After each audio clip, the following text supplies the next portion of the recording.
हम ऐसे किसी भी देश का क्यों साथ दें, उससे क्यों माल मंगाएं जो कि आतंकवादियों का साथ देता है। कोई भी आएगा वो भारत के सामने कोई नहीं टिकेगा। तुर्की का बहिष्कार होना चाहिए बिल्कुल।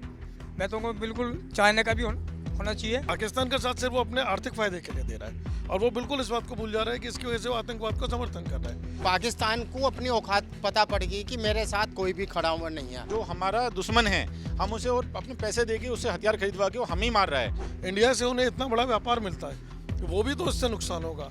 मैं तो कहता हूँ वहाँ के वीजा पर रोक लगनी चाहिए। नमस्ते, मैं शुभम और आपने देखना शुरू कर दिया है नर्डिक न्यूज़। इस समय हमारे पूरे देश में बॉयकट तुर्की का ट्रेंड चल रहा है। अब बॉयकट तुर्की का ट्रेंड क्यों चल रहा है वो मैं आपको बता देता हूं। अभी हाल ही में आपने देखा होगा या सुना होगा, भारत और पाकिस्तान के तनाव के बीच पाकिस्तान की तरफ से जो ड्रोन भेजे जा रहे थे वो मेड इन तुर्की थे। हालांकि भारत ने जब अभी हाल ही में तुर्की में जो भूकंप आया था तो भारत ने बड़े पैमाने पर तुर्की को मदद भेजी थी। हालांकि तुर्की के लोगों ने उसके बाद धन्यवाद भी बोला था, लेकिन उसके बाद पाकिस्तान एक आतंकवादी देश है और वो भारत पर हमला कर रहा है, उसके साथ तुर्की दे रहा है। अब तुर्की का विरोध तो चल रहा है, लेकिन तुर्की का विरोध किस तरीके से चल रहा है, बॉयकट किस तरीके से कर सकते हैं, वो इन लोगों से जानकारी लेते हैं। क्या नाम है आपका? जी, मेरा नाम रजनीश बंसल है। रणजीत जी, मुझे आप एक बात बताएं, बॉयकट तुर्की तो कर रहे हैं, लेकिन कितना प्रभाव डाल सकते हैं हम तुर्की पर? क्यों नहीं, उसकी आर्थिक स्थिति को हम कमज़ोर कर सकते हैं। हम वहाँ से जितना माल मंगाते हैं और जो भी चीज़ें वहाँ से हम इंपोर्ट करते हैं तो उसकी वजह से उसको आर्थिक लाभ होता है।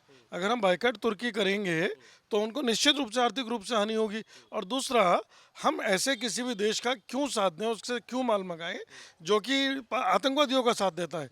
वो जिस समय आतंकवाद से पूरा राष्ट्र ही नहीं, हमारा भारत ही नहीं, पूरा विश्व इस समय आतंकवाद से जिस समय परेशान है, ऐसे में आतंकवाद का साथ देने वाले व्यक्ति का तो मुझे नहीं लगता किसी भी तरह से साथ दिया जाना चाहिए। हम उससे क्यों व्यापार करें, बिल्कुल नहीं होना चाहिए। अगर मैं सिर्फ आयात की बात करूं तो मेरे ख्याल से 8 बिलियन का व्यापार है सिर्फ। कितना इफेक्ट डालेगा तुर्की पर? देखिए, तुर्की का अपना साइज जितना बड़ा है उसमें 8 बिलियन बहुत मायने रखता है। अगर हम किसी बड़े विकसित देशों की बात करें, उनका साइज बड़ा होता है, उनके पास वॉल्यूम होता है। तुर्की के हिसाब से, और फिर मैं कहता हूँ चाहे वो 1 रुपये का भी क्यों ना हो, अगर हम जैसे परिवार में भी कोई बच्चा अगर गलत कर रहा है तो हम उसका बाइकाट करते हैं, या तो हम उसे समझाते हैं या बाइकाट करते हैं। समझाने पर अगर नहीं मानेगा तो बाइकाट करेंगे, बेदखल भी कर देते हैं। बेदखल भी कर सकते हैं। तो ऐसा क्यों नहीं, उसमें हम उसके वॉल्यूम पे ना जाएं। वो आज हम खाली मान लीजिए 8 बिलियन का करते हैं, अगर ये पॉजिटिव संबंध रहते, अच्छा वो काम करते, मिलके अगर काम करते, तो हो सकता है कल को ये बड़े वॉल्यूम पे जाता।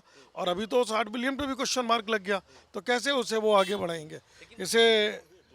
लेकिन मुझे आप एक बात बताइए, जिस तरीके से अभी हाल ही में तुर्की में भूकंप आया, भारत की एक नीति रहती है वासुदेव कुटुंबकम कि पूरा विश्व ही हमारा परिवार है और मदद के लिए अक्सर भी रहते हैं।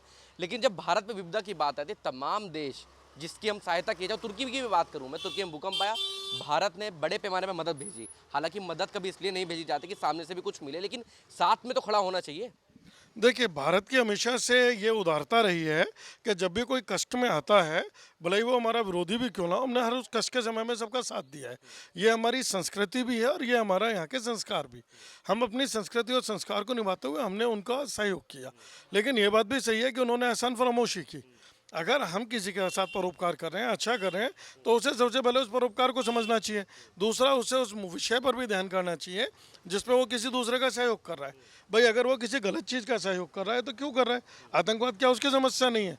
आज अगर वो पाकिस्तान को सिर्फ इसलिए कि उसने उसे ड्रोन बेचे हैं या उसने अपने कुछ जो भी ये रण से संबंधित, बाहर से संबंधित अगर वेपन्स बेचे, उन वेपन्स की डील को बचाए रखने के लिए सिर्फ उसे अपने आर्थिक के लिए तो उसका साथ दे रहा है। और उसका क्या कारण है, वो क्यों साथ दे रहा है? वो पाकिस्तान का साथ सिर्फ वो अपने आर्थिक फायदे के लिए दे रहा है और वो बिल्कुल इस बात को भूल जा रहा है कि इसकी वजह से वो आतंकवाद को समर्थन कर रहा है।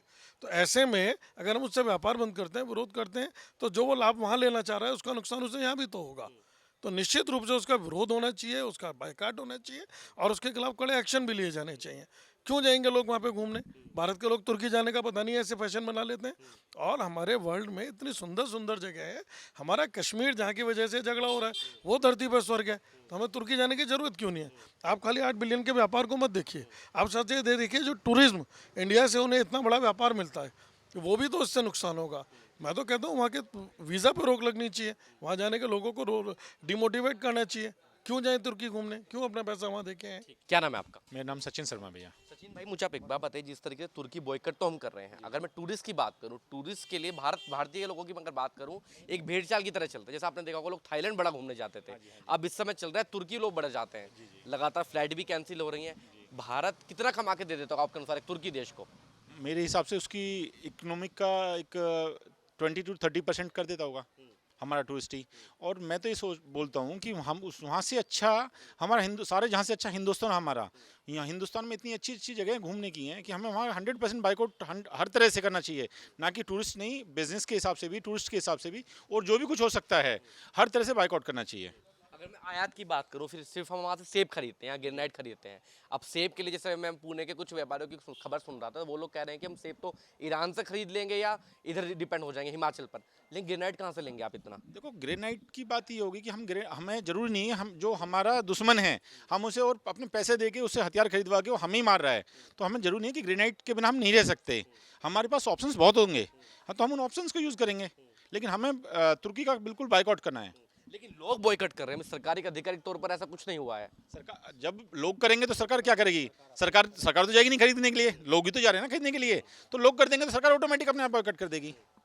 आपका क्या नाम है? गोपाल चंद। गोपाल जी, मुझे आप एक बात बताइए, जिस तरीके से ये भारत और पाकिस्तान के बीच में तनाव हुआ, तनाव में तुर्की की तरफ से ड्रोन भेजेगा, आपको उम्मीद थी कि तुर्की या पाकिस्तान की सहायता के लिए भी कोई देश खड़े हो सकते हैं? नहीं, ऐसा ना हो तो सकते थे, लेकिन पाकिस्तान को अपनी औकात पता पड़ गई कि मेरे साथ कोई भी खड़ा हुआ नहीं है। चीन उनके साथ होना चाहिए था, लेकिन चीन भी उसके साथ खड़ा हुआ नहीं था। तो आधिकारिक घोषणा पर कह रहा है कि हम साथ में हैं।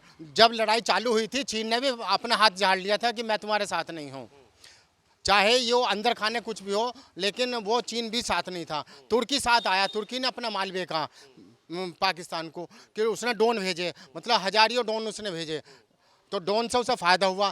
तो फ़ायदा होने के बाद पाकिस्तान ने तुर्की ने अपना फ़ायदा करने के लिए, ड्रोन बेचने के लिए पाकिस्तान के साथ चला वो। अब वो भी मुस्लिम कंट्री है और पाकिस्तान में मुस्लिम कंट्री है, तो भाई भाई हुए ना एक तरीके से, जो लोगों की विचारधारा है। अच्छा, भाई भाई तो और भी देश हैं, लेकिन उन्हें ही पता है कि भारत से पंगा लेना एक मतलब बहुत बड़े उसके साथ जंग लड़नी है। तो ये जरूरी नहीं है कि मुस्लिम देश हैं तो वो मुस्लिम देश सारे एक हो जाएंगे। हमारे हिंदू कंट्री कितनी हैं? कोई नहीं है। तो नेपाल तो है, 2-4 हैं, उससे कोई फर्क नहीं पड़ता। लेकिन एक बात सुनो, मुस्लिम कंट्री कितनी है, लेकिन सभी यदि साथ हो जाते पाकिस्तान के, तो इसकी बात क्या होती? वो मतलब आतंकवादी के साथ कोई भी खड़ा होने को तैयार नहीं है। तुर्की तो खड़ा था। एक तुर्की से क्या होता है? एक तुर्की को उसको अपनी औकात दिखलाई देगी कि उसने अपना कितने किस टाइप का माल बेचा। हमारे सारे उसने मिलिट्री वालों ने सब फोड़ फाड़ दिए।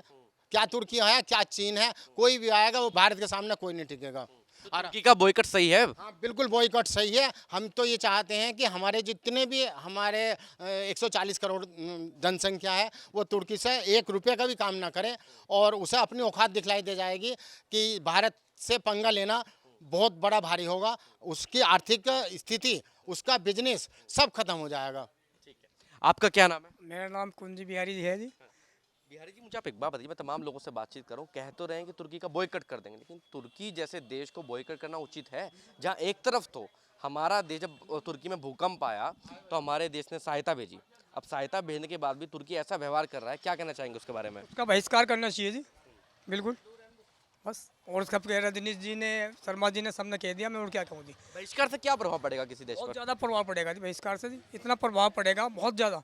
जब हम कहेंगे, जब हम बहिष्कार करेंगे तो और कोई नहीं करेगा। देखिए, भारत देश में क्या होता है, जब भी कुछ ऐसे हादसे होते हैं, लोग बहिष्कार तो कर देते हैं, एक जोश होता है, वो जोश ना कुछ दिन तक रहता है या कुछ महीनों तक रहता है, बाद में सब शांत हो जाता है। नहीं, ये चीज़ शांत नहीं होने वाली थी, ये शांत होने वाली नहीं। रजनीश जी ने, शर्मा जी ने सब जो बात की है उसका मैं सहमत करता हूँ, और जिसका तुर्की का बहिष्कार होना चाहिए, बिल्कुल।